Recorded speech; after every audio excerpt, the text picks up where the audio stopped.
일단 비트코인의 사이클이 있지 않습니까? 네. 그 사이클에 지금은 상승장의 초입이라고 보는 게 맞아요. 네. 이럴 때는 꾸준하게 적립식으로 사는 게 좋습니다. 어떤 타이밍을 재려고 하다가 네. 파도를 거꾸로 타게 되는 경우가 저는 너무 많았어요. 저 네. 개인적으로도. 네. 그래서 오히려 그렇게 하다가 돈을 잃느니 그냥 적립식으로 무지성으로 매수하는 게 제일 수익률이 좋더라. 네. 제 경험상 말씀드리는 겁니다. 근데 하락장일 때는 네. 돈이 생기는 대로 사야 돼요. 적립식으로 사지 말고 돈이 생기는 대로.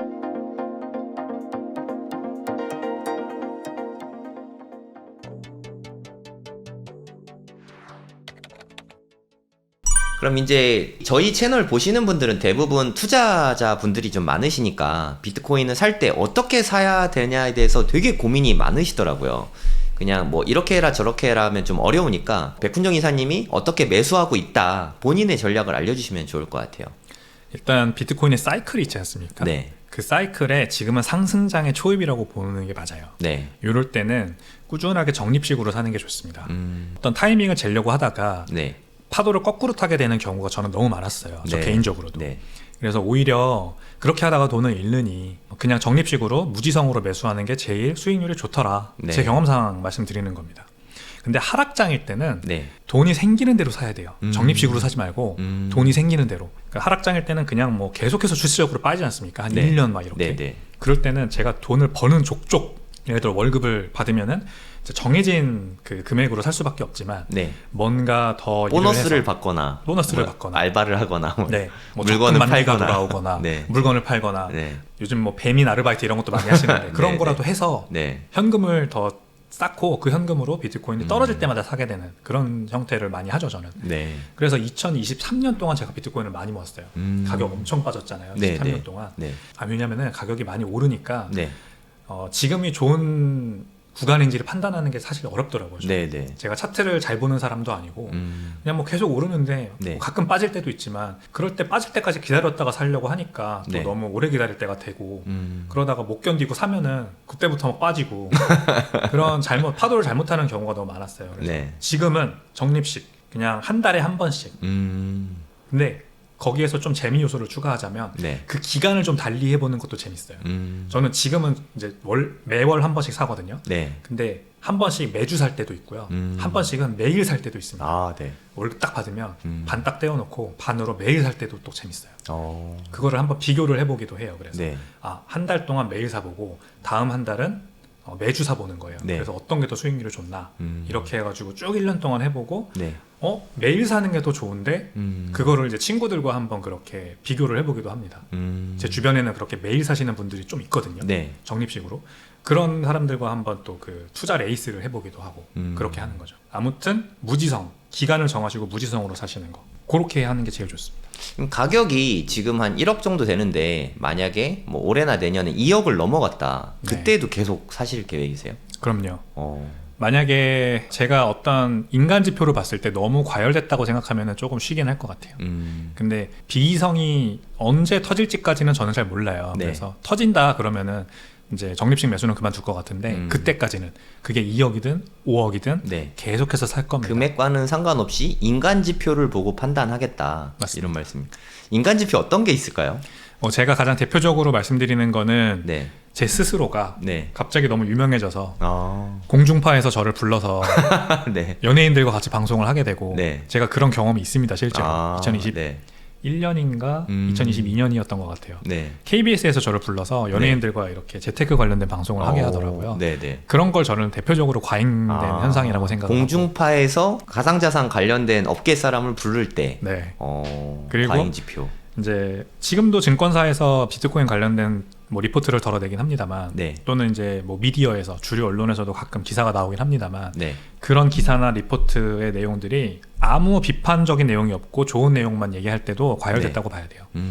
그 비이성적인 시장의 가장 대표적인 예가 네.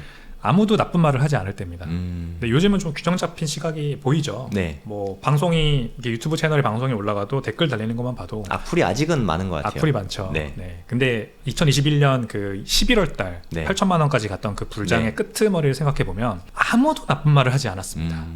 뭐 테슬라가 비트코인을 샀다 뭐 이런 얘기만 나오지 당연히 1억 간다. 당연히 1억 간다. 네. 그런 얘기가 나올 때 이제 좀 조심하죠. 저는. 네.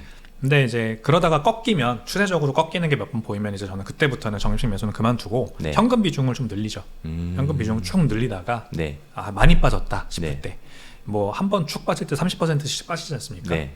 그 코로나 팬데믹 터졌을 때 3월달 네. 2020년 3월달에도 비트코인 가격이 이틀 동안 막 50% 60% 빠졌었어요. 네. 네. 그럴 때 한번 크게 들어갈 수 있게 현금을 비축을 좀 해놓고 그때 사는 게 이제 제가 비트코인 투자할 때 많이 이제 하는 전략이긴 합니다. 그러면 이사님은 현금 모아놓은 거를 비트코인에만 주로 투자를 하시는 거예요? 다른 건 잘 안 사시나요? 네, 만약에 제가 사고 싶은 다른 주식이나 네. 뭐 기타 대체 투자 자산이 없을 때는 비트코인을 삽니다. 네. 다른 코인은 일절 사지 않고요. 네. 주식은 대신에 좀 삽니다. 예를 들어 제가 사고 싶은 주식이 있다 그럴 때는 비트코인과 같이 이렇게 비율을 나눠가지고 사거든요. 요즘은 좀 사고 싶은 주식이 있습니다, 제가. 그러니까 비트코인을 팔아서 사는 건 아니고 살 때 비트코인과 주식의 비율로 이렇게 사신다는 거죠. 네, 비트코인을 팔아서 사는 건 아닙니다. 그렇게 해야만 하는 이유는 비트코인만 또 너무 들여다보면은 네. 제가 거기에 너무 생각이 갇힐 때가 있어요. 네. 비트코인 말고 나머지는 다 쓰레기라고 생각을 하게 되는 거예요, 제 스스로가. 네. 근데 세상이 그렇진 않거든요. 그쵸. 비트코인이 틀렸을 수도 있어요. 네. 제가 완전히 틀렸을 수도 있어요. 네. 저는 이 어떤 밸런스를 지키기 위해서 세상을 보기 위한 눈을 키우기 위해서 주식 투자도 반드시 필요하다고 생각을 합니다. 너무 좋은 말씀인 것 같아요. 네. 또 이렇게 비트코인만 신봉하는 분들이 있거든요. 네. 근데 사실 비트코인이 뭐 그분들의 말이 다 옳아서 앞으로 한 10년, 20년 동안 비트코인이 정말 누가 뭐래도 최고의 자산이 됐다고 쳐도 그 사람의 인생이 또 되게 재미없을 수 있거든요. 그럼요. 비트코인만 투자하면 다른 걸 아예 생각을 안 하게 되잖아요. 맞아요. 인생이 좀 갇히는 걸 수 있을 것 같습니다. 예, 맞습니다. 그걸 저도 정확히 우려하는 거죠. 네. 비트코인만 투자하시는 분들 중에 굉장히 건강하게 하시는 분들은요. 네. 비트코인만 투자하시고 나머지 시간은 자기 일, 일상생활 네. 거기에 종사를 하면서 네. 삶을 굉장히 윤택하게 사시는 분들이에요. 네. 근데 비트코인만 투자하시는 분들 중에 잘못된 케이스는 네. 비트코인만 투자해야 한다. 나머지는 다 쓰레기다. 이렇게 생각하면서 네. 트위터에다가 그거를 막 올리는 사람들. 좀 지금 이걸 보면은 분명히 저한테 또 악플이 달릴 텐데 광신도라고 보통 표현하더라고요. 맞습니다. 그런 분들은. 뭐 그러니까 테슬람들도 있고 네, 뭐 네. 여러 가지 있지만 비트코인도 그런 광신도들이 네. 나머지 사람들은 다 쓰레기들이라고 생각하면서 자기들의 이제 도덕적 우월성, 네. 벌추 시그널링이라고 하죠. 그런 잘못된 길로 가는 분들이 있어요. 이건 난 잘못됐다고 생각을 합니다. 저는 이사님 영상 제가 다 챙겨 보거든요. 본 것 중에 되게 인상적이었던 말이 나는 투자를 비트코인 위주로만 하기 때문에 투자에 대해서 공부하는 시간을 많이 아낄 수 있다. 네. 그 아낀 시간을 사업이나 뭐 가족이나 더 윤택한 삶에 쓴다 시간을. 그 말이 되게 인상적이었어요. 네, 실제로 저한테 일어난 일이기 때문에 네. 자신 있게 말씀드릴 수 있는데 저는 코인 투자자일 때는 그냥 직장인이자 코인 투자자일 때는 항상 중요한 걸 놓쳤었어요. 투자도 중요한 걸 놓치고 네. 이제 가족과의 시간이나 뭐 어떤 주변 사람들과의 관계도 그렇고 네. 제 일조차도 그리고 건강. 네. 2021년이군요. 한창 2022년에 낼 책을 쓸 때가 있었거든요. 네. 21년엔 제가 아직 이렇게까지 비트코인 맥시가 아니었습니다. 네. 그때 그래서 허리를 다쳐가지고 한번 들어 누운 적이 있는데 네. 응급실에 가가지고 네. 이 링거를 맞으면서 한번 생각을 해봤어요. 내가 네. 지금 뭐하러 이렇게 열심히 뭐 사업을 한다고는 하지만 네. 그렇게까지 잘 크는 것 같지도 않고 가족과의 시간은 잘 못 보내게 되고 점점 왜 이렇게 살고 있지? 게다가 몸도 다치고 네. 이제 그런 생각을 하다가 잘못 살고 있다고 판단을 하고 네. 한번 생각을 해봤어요. 뭐가 문제일까? 그때 처음 이제 맞아 들어간 거죠. 아 그냥 비트코인만 꾸준하게 사고 네. 적립식으로 매수하면서 나머지 시간에 정말 내가 하고 싶은 그 일에다가 몰두를 하면 어떨까? 네. 그렇게 삶의 방식을 한번 바꿔본 거예요. 그래서 지금까지 굉장히 그때 제가 83kg였는데 몸무게도 지금 현재 73kg. 어떻게 다이어트 하셨어요? 일단 운동을 하게 되더라고요. 아. 네, 몸 관리를 전혀 안 했었는데 아. 먹고 싶은 거 아무거나 다 먹고 네. 뭐 이렇게 방송이 있는 날도 전에 막 야식 먹고 술 먹고 다 했어요. 네. 그거를 높은 시간 선호라고 부른다는 걸 그때 처음 깨달았어요. 지금 저는 낮은 시간 선호 삶을 살고 있거든요. 네. 내일을 위해서 사는 거죠. 네. 미래를 위해 사는 거죠. 네. 그래서 운동하고 좋은 거 먹고 몸에 좋은 거 찾아서 먹고 그래서 네. 먹는 것도 공부하고 네. 투자도 공부하게 되고 그러니까 네. 제가 정말 10년, 20년 가지고 갈 수 있는 우량 자산으로 공부하게 되고 막 단기적으로 돈 벌고 싶어서 막 이렇게 트레이딩 안 하게 되고 네. 뭐 사업도 당장 돈 버는 것만 이렇게 너무 눈이 쏠려가지고 막 맨날 바쁘게 이렇게 지내지 않고 장기적인 안목으로 돈을 벌 수 있는 네. 우리 사업이 어떤 사람들의 문제를 해결할 수 있을까 좀 맞춰서 사업을 하게 되고 네. 이러니까 좀 전반적으로 잘 풀리더라고요, 모든 일들이. 그래서 지금까지 이렇게 오게 된 것 같아요. 그게 비트코인이 주는 저는 가치라고 생각을 합니다. 낮은 시간 선호. 네, 일단 인생에 대한 건강한 뷰를 갖게 되신 게 가장 큰 이득이네요. 그렇죠.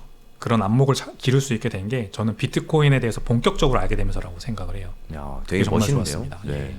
이거 여쭤봐도 되나? 비트코인 그러면 평균 매수 단가는 수량을 물어보긴 너무 조심스럽고 평균 매수 단가는 여쭤봐도 될까요? 네네. 매수 단가는 네. 한 4천만 원 정도. 오, 네. 제가 5천만 원일 때 가장 제가 지금 많이 가지고 있는 비트코인 중에 가장 대부분을 네. 샀었고요. 네. 근데 5천만 원 이후로 이제 2022년부터 23년까지 많이 완전히 내렸죠. 하락장일 때 네. 그때 아까 말씀드린 것처럼 돈을 엄청 열심히 벌어서 어, 그 돈으로 다 비트코인을 샀어요. 그래서 평단을 많이 열심히 낮추셨네요. 열심히 낮췄습니다. 어. 그때는 이제 2022년, 23년에는 대출도 잘 안 나올 때잖아요. 네. 그러니까 뭐 이렇게 무리해서 투자할 수는 없었고 네. 대신에 사업을 하면서 엑스트라로 얻게 되는 캐시가 있다거나 네. 또는 제가 스스로 뭐 다른 일을 해가지고 좀 벌게 되는 돈이 있다거나 네. 방송이 가장 컸던 것 같아요. 음. 그때도 저를 찾아주시는 여러 뭐 유튜브 채널이나 방송이 있었는데 네. 그럴 때 받게 되는 뭐 출연료, 네. 강연도 있었군요. 아, 네. 강연들도 많았습니다. 제가 네. 기업 강연을 많이 나갔어요. 네. 그러니까 이제 하락장이긴 했지만 SKT라던가 국내 뭐 우리은행이라던가 이런 네. 네. 은행과 IT 기업들 쪽에서 음. 그래도 제가 책을 내니까 네. 그거 관련해 가지고 뭐 강연을 해달라 네. 이런 거 많이 불러주셨거든요. 그때 다 생기는 돈들 이런 것들을 다 비트코인에 샀더니 네. 다행히 뭐 2천만 원에도 사게 되고 1천만 원에도 사게 되고 막 네. 이러더라고요. 네. 그때 평단가를 많이 낮췄어요. 네. 그래서 지금은 4천만 원까지. 그래서 얼굴이 되게 좀 행복해 보이십니다. 아닙니다. 뭐 그 정도까지는 아니고 네. 행복하게 된 이유는 결국 낮은 시간 선호 때문이 아닌가 생각을 합니다. 네. 이게 겸사겸사 이게 복합적이라고 생각합니다. 네, 맞습니다. 네. 그리고 정말 많은 분들이 질문하시는 건데 비트코인이 지금 뭐 1억 언저리잖아요. 근데 이제까지 하나도 안 사고 있고 비트코인에 대해서 하나도 모르는데 그러면 지금 사면 되냐? 이 질문이 정말 너무 많거든요. 네. 그에 대해서는 어떻게 생각하세요? 그거에 대한 가장 좋은 답변은 네. 아는 만큼 사라라고 하는 게 제일 좋은 답변인 것 같습니다. 아, 네. 비트코인에 대해서 모르는데 지금 싸다고 누가 말해줘서 지금도 늦지 않았다라고 하는 얘기를 듣고 사는 거는 네. 어차피 그거 언제 팔지 안 알려줄 거잖아요. 그 사람이. 네. 지금 사세요. 저는 말씀드릴 수 있어요. 네, 네. 1억인데도 음. 사십시오. 근데 그거 언제 팔아요는 제가 또 기회가 없잖아요. 그거 네. 말씀드릴 대응 전략을 알려줄 수가 없죠. 맞습니다. 네. 그거가 스스로 이 계획이 없는데 네. 지금 1억이라고 싸다고 생각해서 들어가는 건 어차피 의미 없다고 생각하고요. 그러니까 아는 만큼 사는 게 좋습니다. 내가 비트코인을 딱 5,000원 살 만큼만 안다면 네. 5,000원 사는 게 맞다고 봐요. 네. 그러니까 비트코인을 가장 작게 살 수 있는 단위가 거래소에서 네, 네. 5,000원이거든요. 네. 그래서 딱 5,000원 넣고 비트코인 한번 사보고 음. 그걸로 내가 이거로 믿음을 가질 수 있을까? 내가 네. 정말 이걸 잘 알까? 음. 그런 생각을 먼저 해보는 게 좋고요. 마이클 세일러라는 분이 또 이제 아주 좋은 말을 해주신 게 있습니다. 네. 이제 비트코인을 살 때 나는 100시간을 공부하고 샀다라고 얘기를 했어요. 네. 100시간도 공부하지 않고 그렇게 믿음을 가지고 비트코인에 뭐 몇 억씩 사는 게 네. 과연 맞는 말인가? 맞는 전략인가? 그거를 공부하지 않은 사람들이 비트코인을 욕한다. 네. 그러니까 한번 공부를 해봐라. 그리고 나서 사라. 이런 얘기를 했는데 저도 100% 공감하고 네. 1억이라는 가격 물론 높은 가격이긴 합니다만 살 수 있는 가격입니다. 분명. 아직 네. 뭐 불장에 이제 처음 시작 구간이기 때문에 네. 앞으로 얼마 갈지 모르고 1억도 충분히 낮은 가격이라고 생각을 합니다만 네. 그 전에 먼저 공부를 하셨으면 좋겠다라는 말씀을 드립니다. 그러니까 두 다리 쭉 뻗고 잘 수 있을 수량만 사라. 네. 설사 한 20%가 떨어져도 30%가 떨어져도 그냥 떨어졌구나 라고 공부하는 차원 정도의 공부가 안 돼 있으니까 그렇죠. 그 정도만 사라 이런 말씀 같습니다. 맞습니다. 예. 네. 그리고 이것도 되게 많이 물어보시는데 만약에 자녀가 미성년자다. 근데 자녀 앞으로 이렇게 비트코인 좀 사주고 싶잖아요. 20, 30년 후에 되게 많이 비싸질 것 같으니까. 그렇죠. 자녀에게 좀 증여를 할 수 있는 좀 효율적인 방법이 있을까요? 제가 아시는 분이 실제로 자녀한테 비트코인으로 용돈을 주시더라고요. 오. 그러니까 뭔가 이제 한 7살, 8살 정도밖에 안 된 어린 자녀인데 네. 그 어떤 심부름을 하거나 아니면 굉장히 좋은 행동을 했을 때 네. 엄마를 도와줬다거나 이런 네. 걸 했을 때 개인 지갑을 직접 만들어줬어요. 그분은. 이 개인 지갑을 만드는 거는 트위터나 유튜브에 찾아보시면 네. 이 튜토리얼이 다 있거든요. 네, 뭐 블루월렛 같은 건가요? 네, 뭐 그런 네, 겁니다. 네. 근데 그런 거를 대신에 기계 장치를 직접 부품을 사서 직접 계산기처럼 만들어줄 수가 있어요. 오. 그러면은 그 자녀가 그 계산기를 가져와서 네. 용돈 주세요 하면은 거기다 입력을 하고 이게 무슨 사이너 뭐 그런 건가요? 그렇죠. 네. 시드 사이너라고 시드 하는데 사이너. 잘 하시네요. 그런 것들이 이제 만들 수가 있어요. 네. 그러니까 얼마나 좋나요? 이제 네. 자녀가 그냥 뭐 심부름을 하고 용돈을 받을 때 1,000원짜리 주는 게 아니라 네. 거기다가 이제 입력을 해서 제 네. 지갑에서 바로 전송되게 하는 거죠. 재밌겠는데요? 네, 그런 거 하고 계신 분이 제 주변에 실제로 있거든요. 네. 제가 봤을 땐 굉장히 좋은 방법인 것 같습니다. 아니면 뭐 사토시 지갑 뭐 이런 건 어때요? 사토시 지갑, 그게 이제 스마트폰 앱인데 네. 스마트폰 앱에 자녀가 스마트폰이 있으면 네. 거기에다가 그 원레 오브 사토시라고 하는 앱을 깔아주고 네. 거기에다가 뭐 똑같이 그게 QR 코드로 이렇게 네, 스마트폰끼리 인증하면은 바로 전송이 되도록 할 수 있거든요. 오, 네. 그 제가 말씀드린 그런 방식과 비슷합니다만 네. 훨씬 간단하죠. 네. 네, 스마트폰에 원래 로브 사토시 앱만 깔면 자녀가 거기에 이제 아버지 저 용돈 주세요. QR 코드 딱 들이밀면 거기다 QR 코드 딱. 괜찮을 것 같은데요? 저도 애들이랑 한번 해봐야겠어요. 네, 정말 간단하니까 한번 해보십시오. 근데 좀 많이들 걱정하시는 게 또 증여세나 세금 문제가 좀 있으니까 네네. 뭐 금액이 소소한 금액은 괜찮을 것 같아요. 소소한 거 그 정도 가지고 뭐 네. 네. 이게 비례의 원칙이라는 게 있잖아요. 네. 물론 증여긴 합니다만 네. 뭐가 됐든 넘어가면 증여로 보니까 우리나라 네. 법은.